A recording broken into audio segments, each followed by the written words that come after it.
a while. So I'm going to take the 3-hour truck and fly myself there. And then I'm going to bring up some stuff out I had stacked in the corner at our office in California here. And those are going on the walls. There we go. All So right. I'm going to take the 3-hour truck. Yep, that's the plan. So first off, what I always like to do is just say, well, I guess I should introduce this guy here. So you guys, a lot of you know him. His name is Tony Larson. So hi, Tony. Yeah. So How's it going, guys? This dude here, I'm telling you, is a good friend. We've become really close friends lately. So a great opportunity to grow business to business relationship with him, create opportunities together with him. It's been great. So to bring him on here today is specific for something, okay? With coaching, you know, we really want to focus on lead measures and different things that we do. And we always talk about doing that, but we never actually get to hear from someone specific on what they're doing in their business. And so I thought with Tony that we can kind of, one is totally open for Q&A. You guys want to ask him questions, he's going to tell you what he does.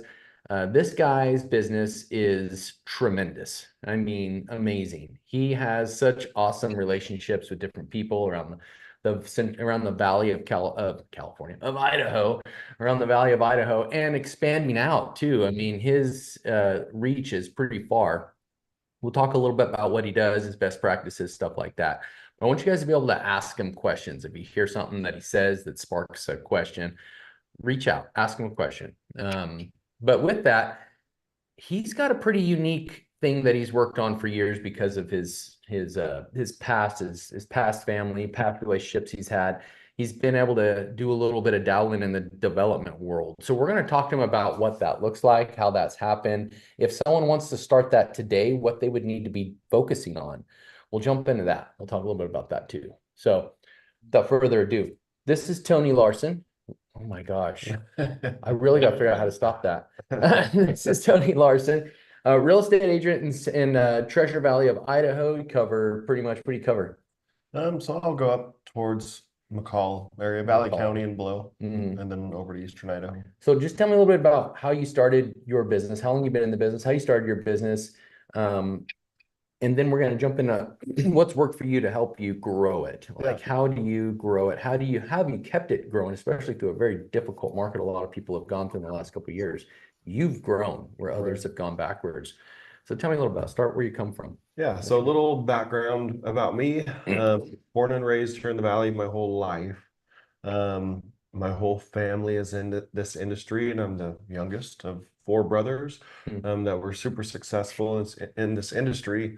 My grandpa was a big developer in the Valley, so he passed about a year and a half ago, but until then he had developed most of the Valley. So he would develop a lot of land for Corey Barton, a big production home builder, and Hubble Homes, a big production home builder. So I can't drive anywhere without seeing dirt that he has turned into what it is today. So he had a very big influence on our entire family's life, just with the direction he went, right? A little backstory on him, not to get down a rabbit hole, but he grew up in Mississippi. So he didn't have his first pair of shoes till he was 6 years old. His mom was a traveling preacher. Wow. So they were extremely poor. And he saw his family getting into drugs and alcohol and in and out of prison. And my grandpa decided that wasn't the life that he was going to have for himself, right? And so he doubled down and hopped on a train with no end goal in sight of where he was going to land. Wow. So my grandpa got to the Valley and he started framing houses. He goes, I can swing a hammer, right? I'll figure that out. And then stepped up a little bit more and said, you know what, I could run a framing crew, right? Like I could show these guys how to do it right? He did everything perfect. So he got to that and he started running his own framing crew, and that just kept going. He said, I could be the builder, right? And so over these years, he went from framing to building to building crews to then at the very end, development. He was like, that's kind of the last tier of what I want to do is develop the land and then let these other builders come in and build homes on my land. So just watching that unfold with him was really cool, right? It just a wealth of knowledge. He was one of those good old boys here in the Valley, and everybody trusted him, and even to this day, you bring up his name, and people say he was the guy, right? Wow. And so, anyways, I'm blessed and thankful just for all my contacts that I have today. A lot of them are still from Your being grandpa. passed down from him, right? Wow. Awesome. Um, so anyways, and then my oldest brother was a custom home builder. Both sister-in-laws are brokers. My other brother owned a mortgage company and a real estate company. Hmm. And I never wanted to get into real estate because I watched my whole family in it, and that's all we talked about at the dinner table. And I didn't want that for me, Hmm. right? So then my background, I did fire protection design for about 9 years. So my family owned a fire protection company in 5 different states. So we even had one in Lodi, California. Wow. Um, had them in Washington, Oregon, Idaho, and California. So anyways, I thought, you know what, that's going to be a good, solid, safe career, right? And I really enjoyed it, right? Getting to draw fire sprinkler piping in buildings and know that Hmm. you're playing a part in helping save people's lives if they work, right? So as long as they work. But so anyways, I did that for about 9 years, and then my family got tied in with one of the builders here in the valley, and that builder knew that I like to buy and sell cars as a hobby. That's my hobby, cars and trucks and boats and anything that I could flip to make a dollar on, and that's what I did on the side. And so anyways, he goes, hey, let me pay for you to get your real estate license, Hmm. and just nights and weekends, right? Just nights and weekends, do it for fun. It's like, sure, yeah, free license, Yeah, I'm why in, not? right? Yeah. So then I sold 62 homes in the first 90 days. And Wow. he called me in his, 62 in yeah. 90 So days. given their production homes, right, and the timing of the market, I'm just not to toot my own horn to like that, but it was one of those markets where they were flying off the shelf. If you had the most inexpensive new construction Hmm. homes, right, they would sell quick. But so I sold 62 houses in the first 90 days. Hmm. And I remember him calling me into his office, and he said, hey, we have to have a talk. And I was like, yeah, no, we really do have to have a talk. I don't want to design anymore, right? Like, Yeah. I want to get out and sell. That's fun, helping people get into homes, right? Yeah, it's awesome. It's rewarding, it's fulfilling. And so anyways, I did that for about a year and a half with him. Um, After I'd worked for that same builder designing homes, and just kind of bringing on his new floor plans and doing floor plan modifications and things like that. Hmm. Um, so anyways, went into real estate there for about a year and a half, and then decided to go out and do my own thing. So very appreciative of that man. So he played a big part in Yeah. where I am Taught today. you a lot about the development side of things too, For right? sure. So, because That's what it was. him and my grandpa worked very well in that development side, and then Hmm. one of my other brothers as well too. Hmm. So I got to watch, what it took to take a raw piece of dirt and get it ready for to build homes on it, right? Hmm. And there's a That's lot awesome. to it that I still don't understand all of it, right? So I have my go-to people that help me answer questions and get me there, but there's a lot of work to it, but there's also a lot of money to be made in that, Yeah. right? A lot of risk as well, right? So on the development side, let's say that you buy a piece of dirt, you've got to go um, work with the city and planning and zoning. You got to get it all figured out. They Hmm. deny you over and over, make you come back and replat it, right? And so by the time you actually have lots ready to sell, it could be 2 years out from when you Yeah. started. Yeah. So that's a little nerve-wracking, right? Because you don't know what the market's going to do in 2 years, Hmm. right? Yeah. So, but there is a lot of profit margin if you can pull that off, right? Hmm. We're building homes, same thing. You've got tons of risk, right? But you're 6, 8 months to build a house after the lots permits are done, right? So Hmm. you have a less time frame of risk. Um, but anyway, so it's just pretty cool. So Yeah. so that's an area that I've always been super interested in. Sure wish he was here today when we're going Your down grandfather. Wow. going down this road, Yeah. because we'd have the best person in our corner Oh yeah. to guide, It's right, and amazing. help. But I know that it's just a direction that we want to go, right? I Hmm. want to be able to bless our team with subdivisions, Hmm. not just one house here, one house there, right? Hmm. I want to bless them with subdivisions and help us grow to a different level. Hmm. And so I really am excited about this partnership with Sean. Um, the value that you bring to the table, man, is unreal. Oh, So, thanks, man. um, Well, before we jump into the development side, I want to yeah, hear a little bit about so you ended up getting your real estate license, ended up going out on your own and doing your own thing. Moved around a couple different brokerages, not a yeah, lot. And then you landed at Homes of Idaho. And when I met you this year, your drive is what was infectious. So tell me a little bit about your daily schedule, the must-haves every day, because every yep, day, 5 days a week, you work and you yep, work hard. yep. And because of that, you have a ton going on. So tell me a little bit about what does your daily schedule look like? What's the day in the life of you look like? Yep. So my biggest thing is time blocking, right? Mhm. So no matter what job you go to, and I've worked a lot of other corporate jobs or salary jobs where I clock in and I clock out. Well, what do you have to do every week? You have to Mhm. put what you did for every hour of that week and break it down, right?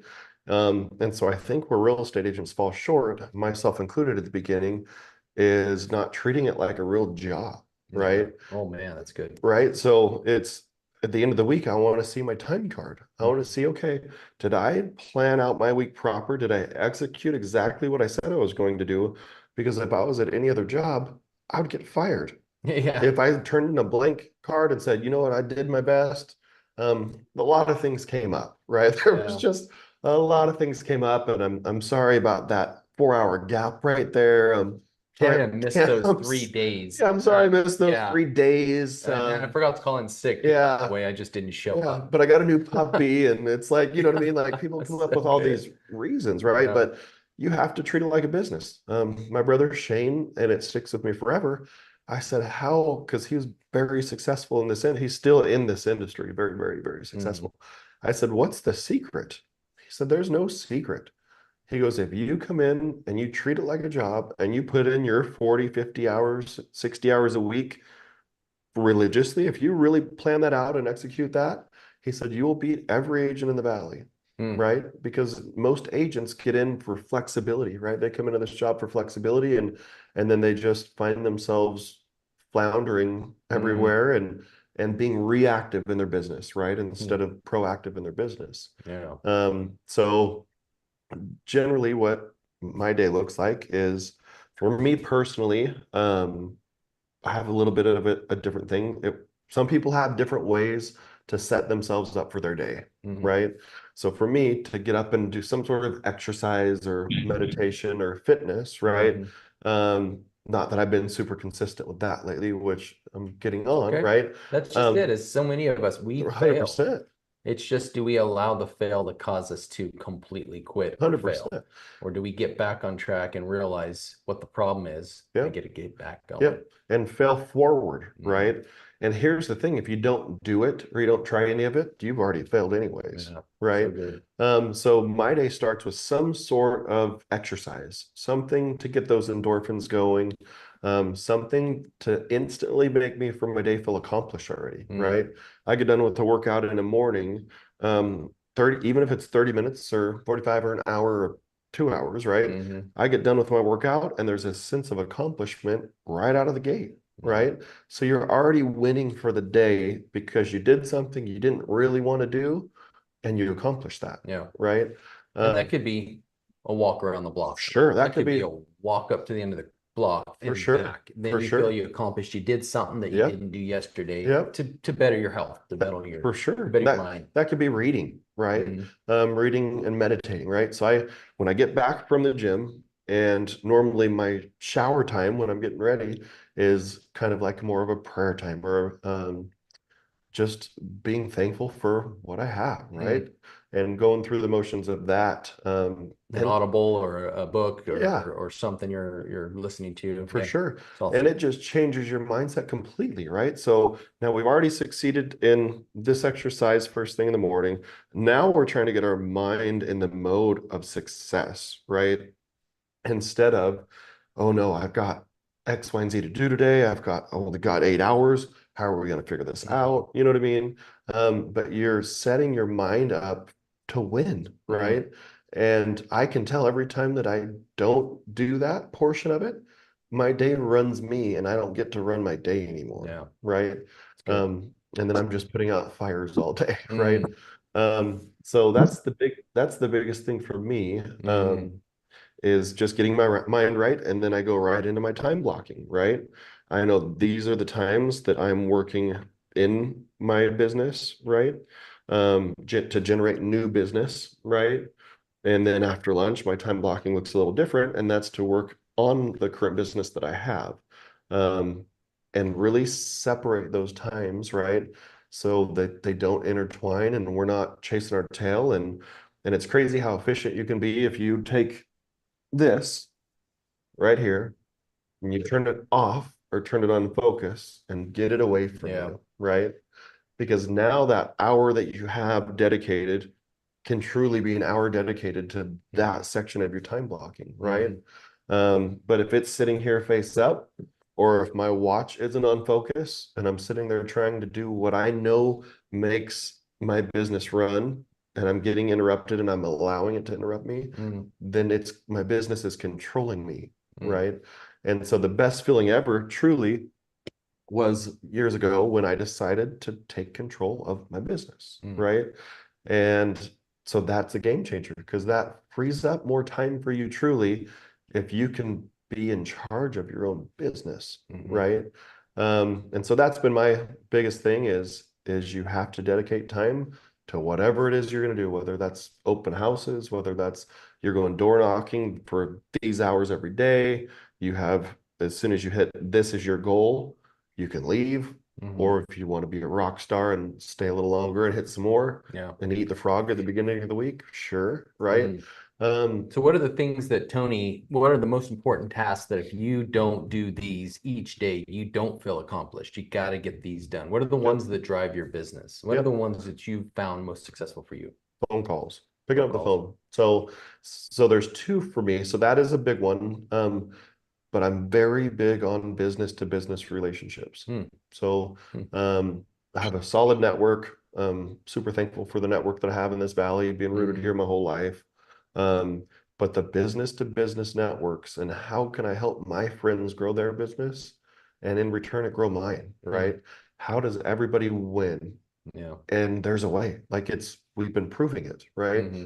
That everybody can win. And it's that abundance mindset, right? Hmm. Um, It's good. of just getting out there, but door to door, business to business relationships is probably my bread and butter. I know that's my bread and butter because I enjoy it the most, Hmm. right? I have a harder time picking up the phone, even though I will, right? And I will get my calls in. Yeah. But I know that if I go to a business and and know them or build that relationship with them and say, hey, can I leave some cards here? Do you mind if I, leave some business cards here? I'd love to start sending people your way. They're never going to say no, like you say, Mm, right? And then as soon as you start sending people that way, then asking for that business back. yeah.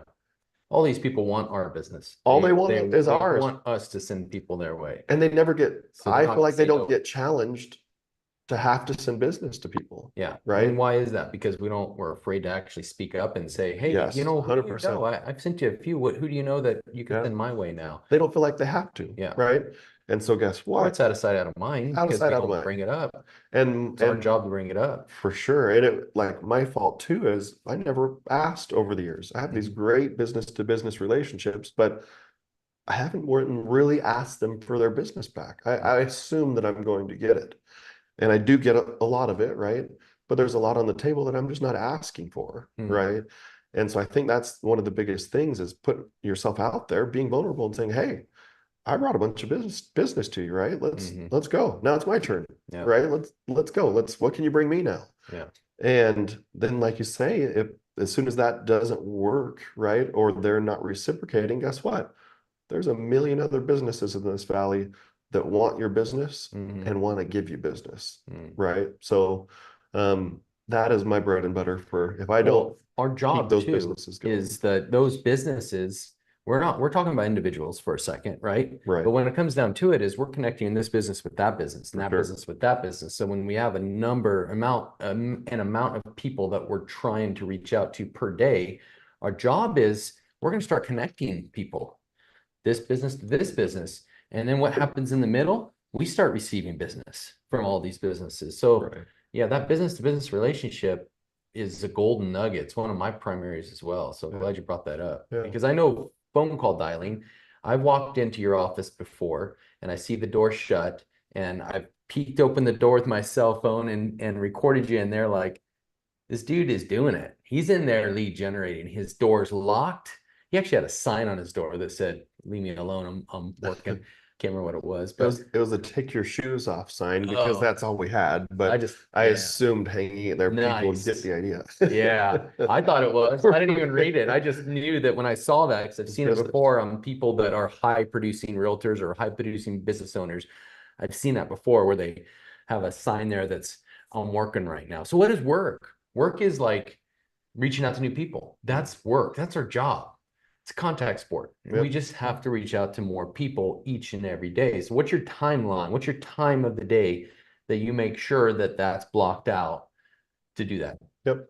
So in the mornings. So I start my calls at 9 a.m. 9 a.m. So, yep. So 9 a.m. until I break for lunch is making those contacts, right? Mhm. So it's a numbers game. Mhm. So the more people that you can reach out to, no matter where they're at in their phase of purchasing or selling, Mhm. um, and truly building those relationships on the phone, even if they're not ready to sell or they never will sell, right? If you're good to them and you let them know that you're truly there to help and you're Mhm. not there to be a pester, right? Mhm. And can build that trust up with people on the phone, they're going to tell people about you. You'll get Mhm. business from them, maybe not directly, but indirectly. People will send you business because you're different. You're not salesy, right? Mhm. The hardest part is when back in years ago when monies would start getting tight, right? I start to get a little more sales pitchy and I can hear it in my voice. My wife can hear it and she is like, knock it off. Hmm. That is not you, and that is the quickest way to not have trust with people, Wow, your right? wife's your accountability partner. For sure, right. But Knock that off. right, but it's true, right? So we want the sale so bad, and sometimes we need the sale so bad. But people can tell the salesperson versus the authentic person, Mm. right? Be that authentic person. They don't know where your financial situation is. They just know that you're there to help them, right? Wow, it's good. Um, and that goes a long ways. That's good. So your job every day, you're working from 9 to noon, lead measures, Mhm. reaching out to new people, and then after in the afternoons, you're servicing. What Servicing my happens if you get current an appointment business. in the morning that's during your lead generation time? I'm in appointments. Yeah. So here's my availability. Here's my availability. Here's where I can do it. Okay. Right. What if they're only here? Because I hear this all the time. What if they're only here during this time? That's the only time they can get in. Yep. Then I will have another agent go open a door for them so Wow, that I can it's stick to awesome. doing what I'm doing. It's awesome. So you got a lead Hmm. and you're leveraging it out now to Yep. someone else to go crack open a door Yep. so that you can continue your lead measures For every day. sure. Because Wow, think about it. it's awesome. Let's say that it took truly an hour and a half to go open that door, go talk, right? Da, da, da, da. Hmm. And then you get back to your desk and have to figure out where you were at, start over, right? You've just lost an hour and a half of your time where Hmm. you could have pulled multiple deals out of your database Yeah. or whatever you're doing, right? In an hour and a half. Hmm. So to pay somebody, 20 bucks or pay somebody whatever, or ask a favor for somebody that's already in that area, right? Just to crack a door open. That is being business smart, Yeah. right? That's using your time wisely and leveraging so that you can stick to your goal. What I like about time management, one of my favorite parts about time management is when a slot opens up. Mhm. And I don't like when someone cancels on me. Don't get me wrong. All right. I don't like it. And it happened today. Right. So right away, I started thinking, okay, what have I been wanting to work on that I can plug into that schedule because that person canceled on me today? And it was a lunch appointment and canceled. So now I have an open spot, and that's like an hour and a half before my next appointment that's at 2:30. And then I have another one after that at 3:30, 4 o'clock, hour and a half later. So mine are separated by usually an hour to 2 hours appointments. And so now I've got this huge open slot. So what can I plug in there today? So I've got all this stuff I've been planning to work on, content, getting our content out there, some sort of a way to recruit new agents to our team in California. And I've been really focusing on the recruitment side of things, on getting more agents to both here in Idaho and California. And how do we do that? Well, how about virtual job fairs? So I've been marketing a virtual job fair for a month now. And so I bumped it. I keep bumping it because I was failing to market it correctly. So I wasn't getting any registrants. Well, all of a sudden I thought, wait a second, all I have to do is create an event. So now I plug that in to my time slot. I was able to jump in there, and now I have a bunch of registrants for the next one. So there's like, what are the things that you're failing on that just because you failed, there's got to be another way to do it. And then when you have open slot, that's an opportunity to jump in there and do it right and fix it and make it work. Or, you know, people say, I want to set up my CRM. Well, how much time are you spending setting up the CRM, and is it getting in the way of a lead measure? So set it up. Those are those opportunities that you can plug in on another time of the day when someone cancels on your appointment. But appointment set, appointment met, appointment set, appointment met. And if an appointment gets canceled, it's an opportunity to plug in a new lead measure or a new way of doing something different. I just love living by that calendar like that. It's so good. Well, and then it gives you freedom in a way, right? Because you know, for years in real estate, I would fly by the seat of my pants, right? And just I'm putting out fires left and right, just chasing whatever I need to be chasing at that time. And normally those people don't last in real estate because it's exhausting, mentally draining, right? But as soon as you have your set schedule and you don't deviate from it, and I get you'll have doctor appointments that pop up or things that you need to go probably do. But outside of that, it should be set in stone that this is my time blocking. This is what I do. This is my time card. And at the end of the week, or each day, also each day even, right? So I have to break it down to little victories, right? Because little victories truly help my mental, right? And it helps push me even harder the next day. So the little victory, so that when I lay my head down on my pillow, I want to know, hey, I did everything that I told myself I was going to do today. That's a win. Right. Then I promise your sleep's better when you do that, right? Not that it's gonna get hit every day like that, but the little victories. And then at the end of the week, you see your time card and you've done exactly what you were supposed to be doing. So, and that's what brings the business. Awesome. And there's a ton of people on this call, so feel free to ask some questions in the group chat, or raise your hand or unmute and say I have a question, something like that. Don't worry about interrupting us. We're just chatting. But so I'm sure you have questions, especially you that are new and are getting into the business, focusing on your lead measures. You probably have a ton of questions on someone that's structured it and has made it work like this, right? And if you hear that loud beeping noise, I apologize. There's from construction outside. Let's move on to the secret sauce, right? The development side of things. You talked about where you came from, about getting into development, your grandfather, and how that kind of taught you a ton. These days, your focus is on a lot of higher end properties. We talk about higher end, we're talking about 700-800 to well over $1 million, right? And pretty common. If you want to get into that in any area, there's an area in every city that's in that higher range, right? And so specifically, you've been focusing on that higher stuff. So one is I'd love to hear what your focus is, how that's happening, how it's working for you. But on the other side, you want to put together you have been putting together some really huge opportunities with the development world.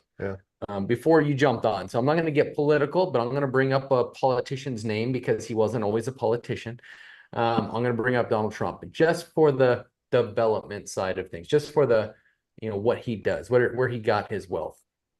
Development, right? He wasn't, obviously, for someone to approach a developer like Donald Trump and say, hey, I've got this idea, I want to have a lunch with you, I want to talk about development. Believe it or not, that guy would meet with you. I know it. He would meet with people, and that's how he created opportunities for himself to develop more properties. Those of you that are from the Fresno, California area, the Fresno area, golf course out on Friant. He was trying to buy that golf course. They approached him about a golf course so if he wasn't approaching, didn't know anything about this golf course, he wouldn't have been involved in that. it went back and forth. They spoke. He came to town. He looked at the golf course. He walked the golf course. This was probably maybe 10, 15 years ago, 12 years ago. I'm not sure. And he was going to buy that golf course and turn it into a major country club in Fresno. Now, that didn't just happen overnight. It took someone getting out of their comfort zone and approaching someone like Donald Trump to try to create an opportunity for that development. So tell me a little bit about what you've been doing and how you're focusing, because you've had opportunities in the last year alone. I know of two big ones, three, I know of three, four I can think of. One, I got to go with you on one of the appointments. You got a fourth one you're working on right now that's starting to really come to fruition. But there was two major development deals you were working on. You had to get uncomfortable. Tell me about how you made that happen. We're talking about flipping the lead measures to another world. We're talking about rubbing elbows with bigger pocket people. Now, our lead coach, Brian Eisenhower Coaching and Consulting, he's one of my biggest fans, right? Brian Casellas, also another big fan that I like to watch and see his stuff.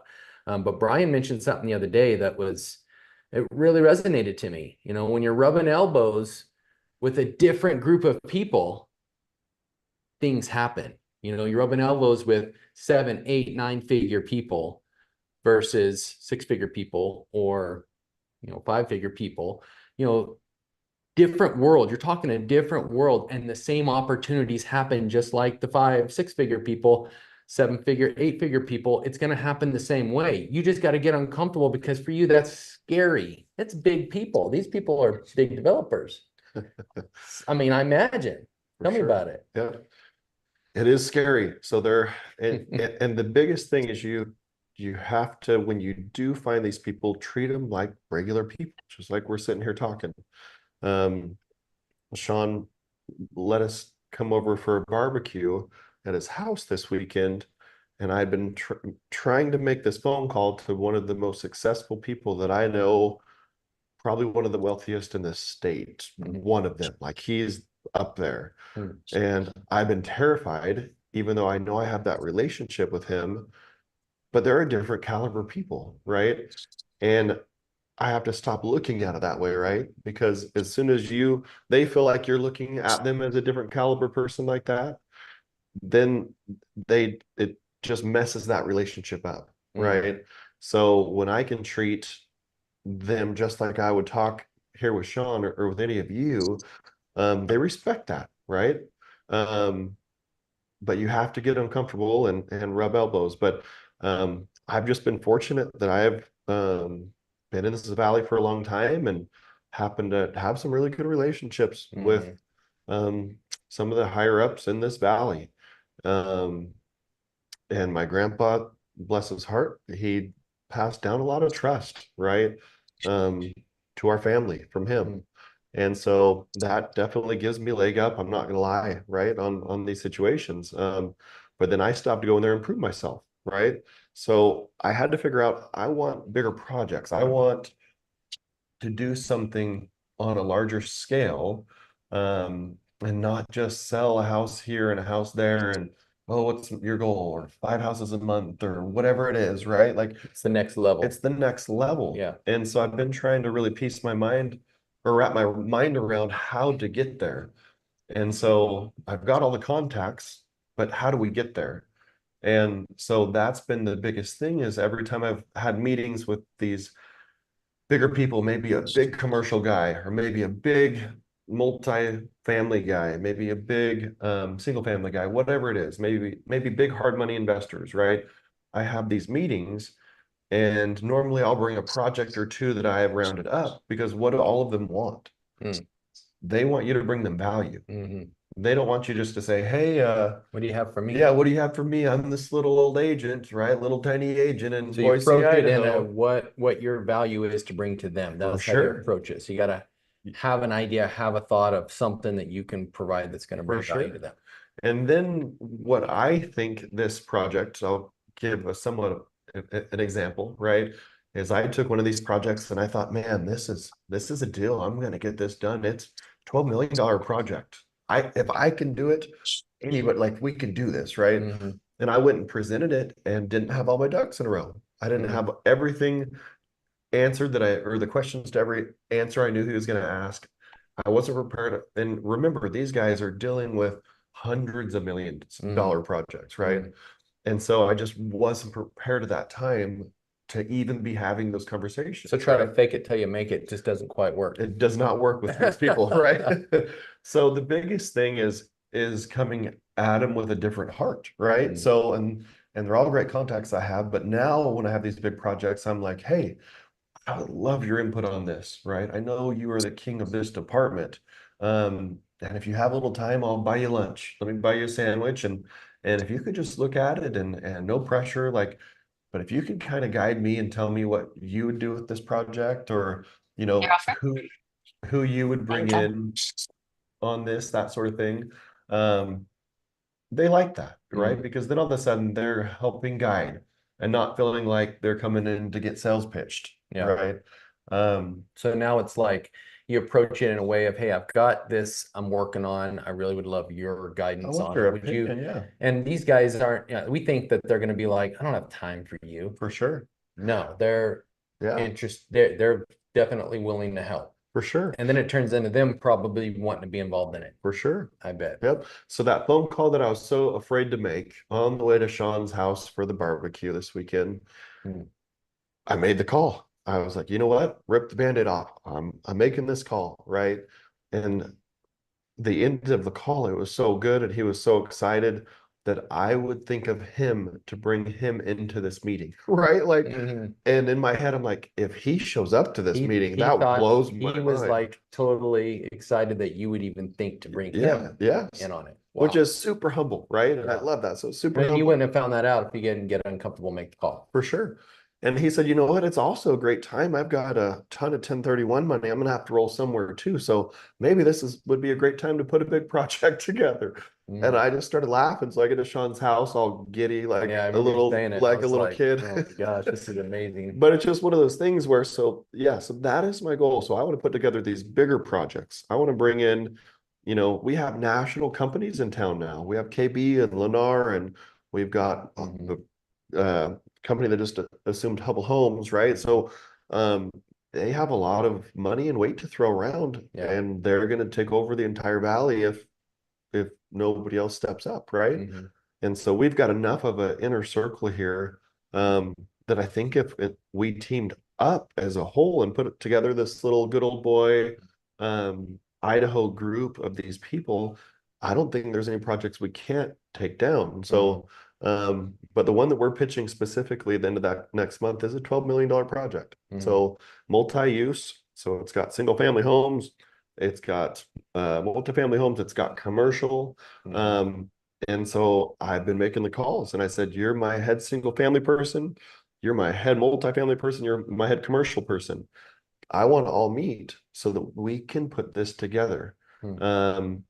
And no pressure on any side, right? We'll all sign NDAs that we can't talk about it when we leave the room. But I want to facilitate that. And it's marketing, right? So far, talking to all these different high-level people, you're finding that they're all receptive and ready to meet. They're all wondering why nobody else is doing this, right? And so here's why. And I'll tell you, this is also something that changed in me. So this is also something that changed in me a couple years ago, is a mind shift, right? So I had all these great contacts, but I was hoarding them. I was being very selfish with them because I don't want Sean to go take my developer away. I don't want Sean to go take my hard money guy that I just introduced him at lunch, right? And so I had to get out of that because just solo me, I'm not able to put it together by myself on a scale that big, right? And so I had a very scarcity mindset. And the second that I could get away from that scarcity mindset and realize that I need to have an abundance mindset, and guess what? People might take people from me. I have good relationships with them, but they might go do some side deal and cut me out. Sure. But guess what? I'm never going to know if I don't try, and I'm never going to get any of it if I don't try, right? And so as soon as you can get out of that scarcity mindset and just say, I've got all these good contacts, like obviously be selective who you share them with, right? But don't try to hoard them because then you get nothing And done. don't be afraid of an NDA either, because 100%. if you're afraid to offer, oh, there goes that dang thumbs up again. If you're afraid to offer up an NDA for somebody, shame on you, because an NDA shows your professionalism. It shows who you are, that you're professional, you have something to offer, and especially if someone presents me an NDA, I want to know now, what are we going to talk Right. about?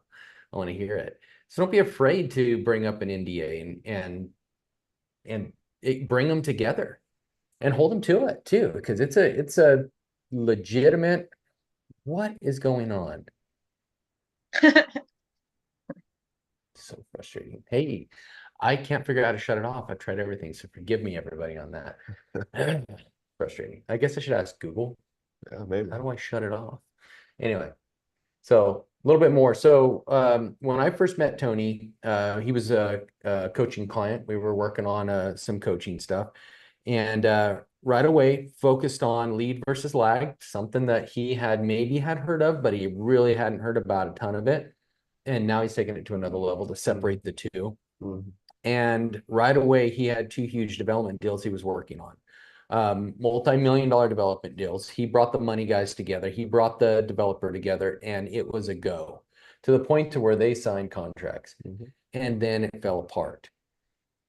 It was a total learning experience, though, that For sure. shifted you to another level. And For you sure. wouldn't have gotten there if you didn't like give it a shot and give it a go run, right? For sure. So that, I mean, that's how we first met. I'm like, Yeah. holy mackerel, these are the deals you should be trying to put together. If that's what you Yeah. enjoy and that's what you want to do, put these deals together, focus Yeah. on that, make that your lead measures. Yeah. So now every day you have to work every day to find, just think about it. If I tried to find only two new development opportunities a day, whether it be commercial, whether it be industrial, whether it be, multifamily, single family, two a day, if you nail one or three of those a week, how much more far ahead are you going to be? Right. Holy mackerel. Well, and These are just conversations. it was just fun. Like Sean was saying, so at about that same time, so I had an agent at Homes of Idaho that knew this developer. And this goes back to having that abundance mindset, right? She knew that she couldn't do it on her own. And so she said, okay, who do I go to? Who knows development? Who can talk to developers? Who can put somebody in the right seat, right? And so she called me and she said, hey, would you partner on this with me? Because I don't know how to do it, right? And I said, of course. I said, let's go, right? And I ended up going and getting him $2.7 million in hard money. The day before I was supposed to close, I found out some dirt on him. Mhm. And I'm not going to work with people that aren't morally correct. Mhm. You've got one shot in this valley, and that's the biggest thing my grandpa taught is all you have is your word, and I'm not going to let that be tarnished by who I work with. That's Mhm. just not an option. And so eventually that guy will get in trouble for things he's doing. So I called my hard money guy. I said, hey, I'm so sorry, right? I just found this out. I want to let you know before we fund on this money because that's almost $3 million. Mhm. And he thanked me very much for the phone call, but then started laughing at me. And he said, do you not think we deal with people like this every day? He goes, I appreciate you because now I'm going to just pay his subs and he'll never get a dollar from me directly, Mhm. right? But it's just maintaining those relationships and Yeah. that trust, right? But Yeah. it's fun. That whole side is fun, but it's a Mhm. long-term deal, right? So Yeah. it doesn't happen overnight on any of those, and they can Mhm. fall out last minute after you put a year or two into it, Yeah. right? So you've got to keep trying, right? Mhm. But that is a direction that I love, and I'll be excited to bring some big projects to the table. Yeah. Before I got into real estate, one of a mentor that I, met, that I'd known, he was in agriculture for years and years, out of the Kingsburg area. And he told, I picked his ear a little bit. What are you doing in real estate? And he goes, well, I'm not your average normal realtor. And I'm like, well, tell me more about that. What's that all about? He says, I just focus on ag and it's a good old boy system. He says, I might close one or two a year, but I make $400,000 on those closings. $400,000, one or two deals a year is all he does. And he's a real estate agent. He didn't even have access to the multiple listing service. He said, I don't pay for the multiple listing service. That's for people that play around with residential real estate and stuff like that. I don't do that.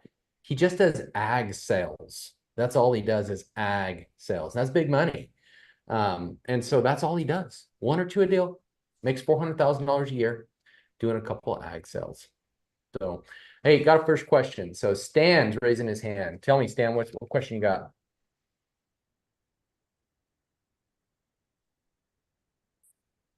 Stan, you might have to unmute yourself. Unless you didn't mean to raise your hand. Oh, you're muted still, Stan. Gotta unmute. There Thank you. I want to go back to what you were talking about a little bit earlier on time blocking. And what I'm curious about is this. You know, I'll come up with this time block and I go, wow, that looks really good. And then all of a sudden, before I know it, I've got an appointment for this brokerage meeting or this other meeting, etc. So how do you incorporate those meetings that might be scheduled a couple of weeks in advance, but usually, you know, you hear about maybe 2 days in advance, and still keep that, okay, hey, this is what I'm doing today, this is what I'm doing tomorrow, and I know it, and I'm going to keep that that momentum and that habit. Because it seems like these meetings sometimes, and I like this meeting, by the way, but it seems like some meetings can break that habit, become interruptions. I mean, what kind of meeting are we talking about too? Because like this meeting is considered a lead measure. When you're doing training and you're growing and you're expanding your knowledge, that's considered a lead measure. So they have a time on your schedule for lead measures. Okay. So you're talking about these types of meetings like training or catching a new podcast or something like that? Or are you talking like a buyer coming into town that you're already? Oh, okay. Yeah. Okay. So yeah, I guess I'm talking more about the brokerage meetings, or let's say the commission core type of meetings. Yeah. You know, the ones that, okay, this is a have to, or this is a really good meeting to attend. You know, I'm not talking about the ones that come up every week, such as this one, because I know every week I'm going to be doing this one. Same time, same place. Okay. Yeah, but the ones that aren't regular type of meetings that kind of interrupt with the schedule. Yeah. And then the next day I go, okay, I didn't do it yesterday. I didn't do my prospecting yesterday, and I'm still alive. Maybe I'll hold off today too, or something like that. I mean, not that flippant, but something like that. Well, I'll answer, then you give a second answer. So your schedule, you have 8 to 10 hours to 12 hours a day to work, right? So let's just say you're working 8 hours a day. All right. You've got 8 hours a day to work. If you don't have any lag measures in the afternoon, bump that lead measure to the afternoon. Try something different. Try a different time. I mean, it's been found, it's been, you know, through statistics and everything, that the morning is the best time to lead generate because your brain is fresh. You're excited for a new day and you're lead generating in the morning. But say a meeting pops up that's a meeting you don't want to miss. It's a brokerage once a month sales meeting or something like that. Don't just not lead generate that day, because that's your job. Your job is to lead generate. The lag measures is the aftermath. We want more lag measures, but we can't let it get in the way of the lead measures. So maybe a sales meeting, it's important. Maybe they're bringing in some good speakers. Maybe maybe you pick up a new vendor, because last sales meeting I jumped on, there was vendors in there.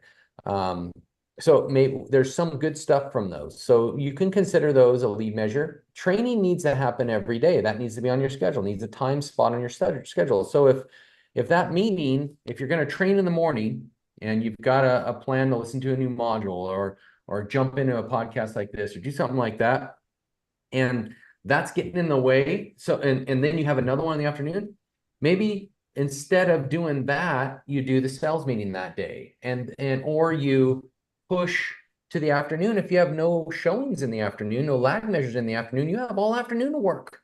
So you've got to realize, I got an 8-hour a day job to work. I've got an 8-hour a day job.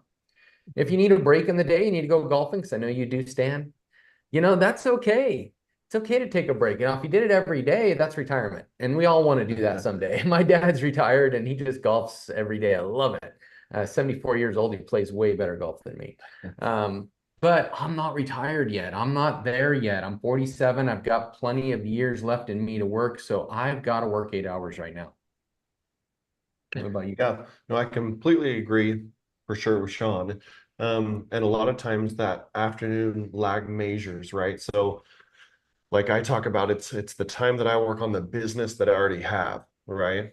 Well, if I only have 3 pendings or 4 pendings, right? It's not going to take up my whole afternoon by dealing with those, right? So then you can shuffle. So you can shuffle things around. So what Sean also taught me is, so the night before, right? Before I'm going to bed, I'm sitting there before my wife tells me to get off my phone for the rest of the night.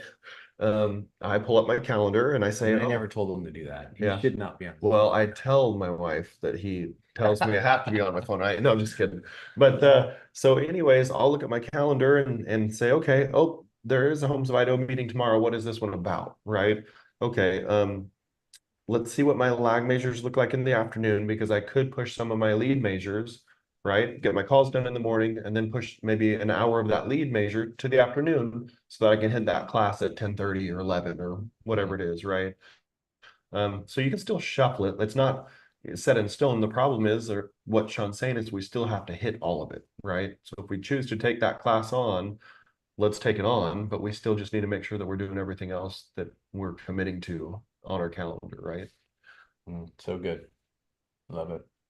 Good question, Stan. Love it. Thank you. Any other questions?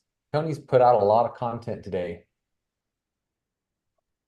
Yeah, Tony, you talked about some of the things you do as the business to business side of it. And you said that that's your main focus that you do every day. And the second thing you talked about was the calls. What kind of calls are you making? Are you just talking about SOI calls, or it just expires, VISBOs?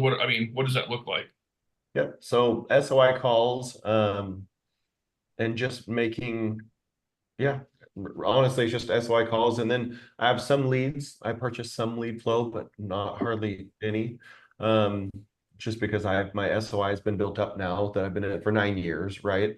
So just literally SOI calls, but business to business, I lean on a lot. So and it's just crazy. So it's the word of mouth. And you live somewhere, like we are in a small town, truly, right?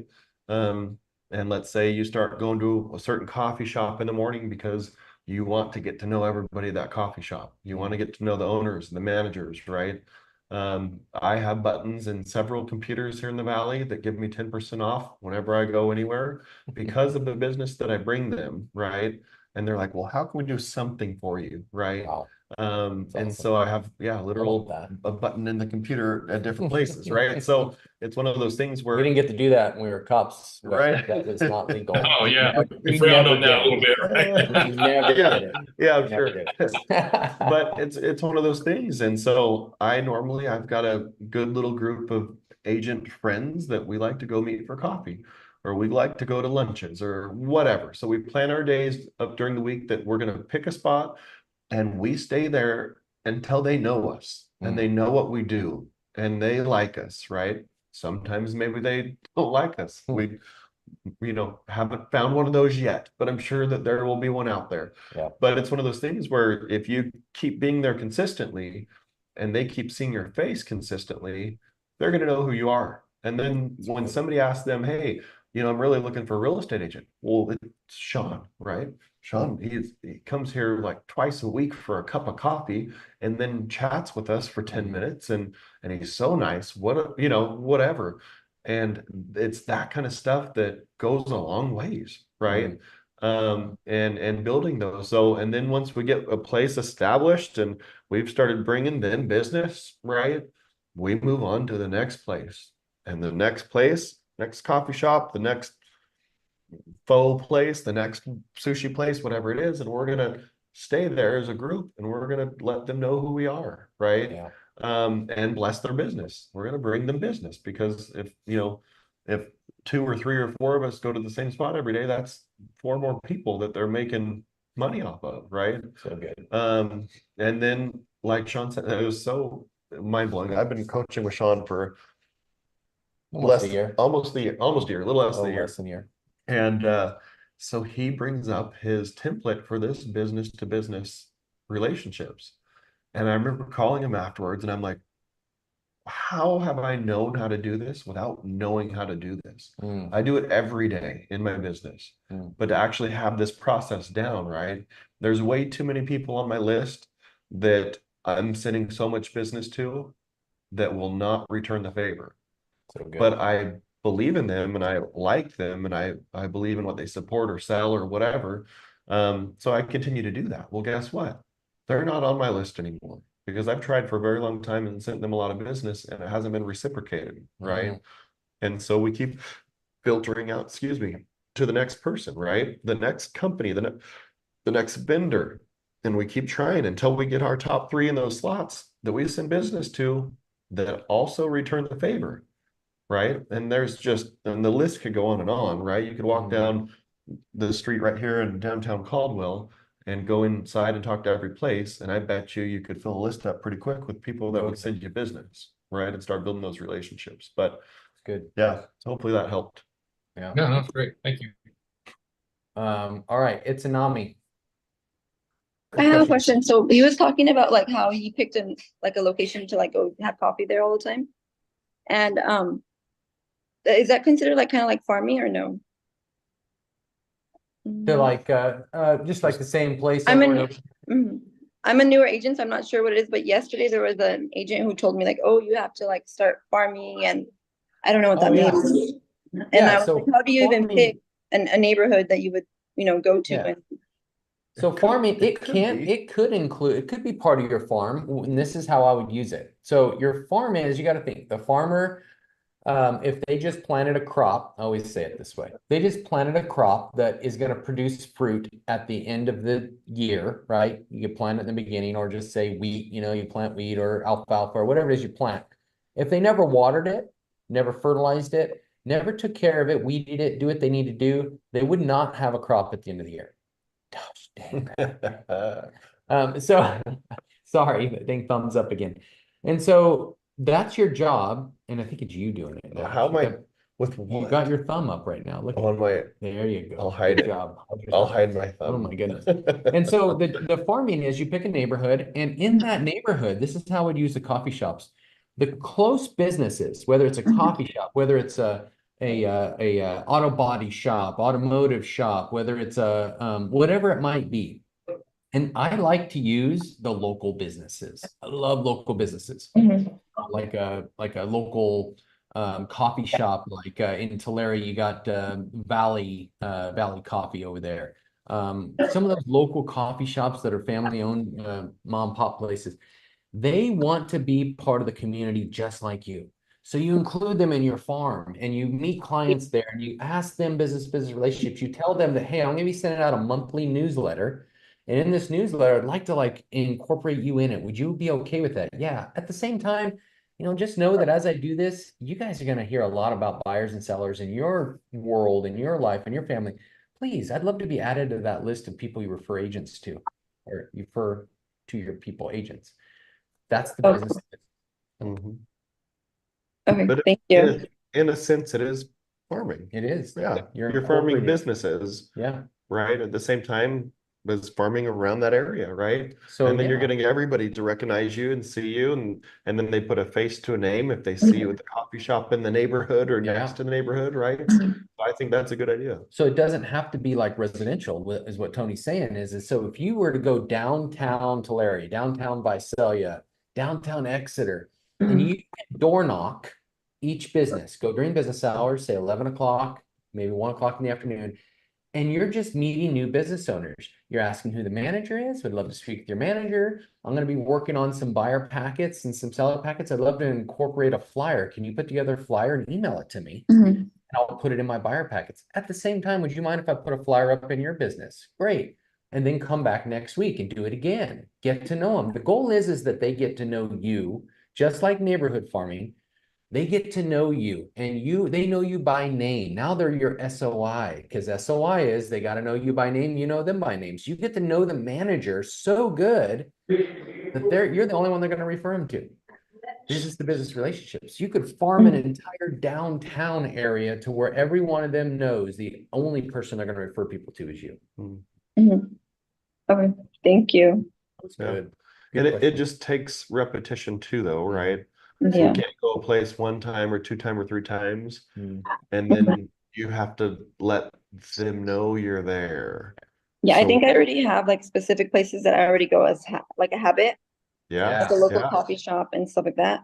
yeah. But the issue Talk that to the I'm having manager. is like picking an area because since I live out in the country, Yeah. I have like Exeter down the street, Farmersville down the street, Visalia down the street, Lindsay down the street, Tulare down the Yeah. street. Hit And them all. It's different farms. And They we, all have a day of the week to hit. Mhm. Yeah, I'm And gonna we work get- on that. That we was get my goal loud. this week to start handing out like business cards at I did do that today. I stopped by all in the morning and I left everyone business cards. So, Farmers markets in the summer and winters. oh, actually, that's where I've been finding all of my leads at the farmers markets. Every vendor should know you. They're the same vendors, come back Yeah. every week. So they should get to know your face. Mhm. You can even set up a booth there, do your own thing. Or Yeah, I'm just- gonna do yeah, that. and we can't just go sit in the corner of a coffee shop and be quiet. and not talk to people. Right. Yeah. So we've got some good, loud real estate agent group of Mhm. people. No, I'm loud. I'm good. Right, then we Yeah. make sure that people hear us and we're not just going there and being quiet and sitting in the corner, right? No, I'm And looking look- around. If you make eye contact with me, I'm gonna give you a business card. Yeah, Yeah. exactly. good. And looking around and sometimes you'll see somebody that looks like maybe they're not having the best day, right? And go talk to them, Mhm. right? Because you never know what their situation is, right? Yeah. Or crack jokes to somebody, like just make sure that you're heard there, right? Mhm. And over time, people will, like, we have a place where literally, if any of our group walks in, everybody cheers. And it's hilarious. Oh, yeah. But now it's like a joke, right? Yeah. Yeah. But that's how it should be. It's fun, right? Yeah. So everybody gets along, likes each other, and gets excited to be around each other. So it makes it fun. I felt coming into to the office today. I'm walking into the office. I see this couple. They're looking at me, and I'm like, I'm thinking I should say something to them. I look at their license plate. Their license plate says North Dakota. I should have said North Dakota, huh? You guys just visiting? Because they were looking at me because you could tell they were like checking out the downtown area. Mhm. Oh my goodness, I probably could have picked them up as a client. So as I'm walking Yeah. up the stairs into here because I was late to get in here and I was trying to hurry up and get ready, I was kicking myself every step walking up here. That was a potential. That was an opportunity. Meeting new people is what we do. And every opportunity that you fail forward, like Tony said. What's the next thing I can do so that I do it right next time? I should definitely not be afraid to talk to those people. And not that I wasn't afraid, I was just too slow. Mhm. And I should have said something. We're over an hour and you guys are great. Tony, I want to thank you, man. Appreciate you coming today. Thank you for having me. There was one question about an NDA. It's a non-disclosure agreement. Thank you for Tsunami for saying something in there. Basically, it's an agreement you have everyone sign that says that if I'm going to disclose this to you, you don't get to say anything outside of these walls. They sign it. You can look them up online. There's a lot of different ones online. And read through them. They're just a disclosure that, hey, what we discussed today doesn't go outside of this room without my permission. So anyway, good question though. Anything else? Not unless you guys have anything else. All right, guys. I was just Good. going to mention real quick that for the new agent, I haven't met you yet, but joining your local chamber of commerce works really well. Yeah. Because they send you a list of all the community events and you get to get out there and do that. I just did a fundraiser event this weekend and just made a ton of contacts. So Oh, are you local? easy ways to do I it. saw Jacob Fraga's in here. He's actually on the board of a chamber of commerce, and that guy rubs elbows with business owners every single week. Right, Jake? I try. All right, I'll reach out. Sure. All right, guys. Have a good week, everyone. Thanks for coming today. Hey, next week we're not on, but the week after, we're gonna have a mindset coach. Her name is Jennifer Hansen, special guest, and she's gonna be I'm sorry. she's gonna be going over mindset. So what a treat. All right. So make sure we're gonna be promoting this in and out. Make sure you don't miss that one, a mindset coach. And she isn't just about real estate, it's just all about mindset. She's a business coach. look forward to having her here, guys. So make sure you're here. Don't miss that one. That's in 2 weeks, a week from this next week. We'll see you guys. Cool. Okay, Have a good thank day. you. See ya.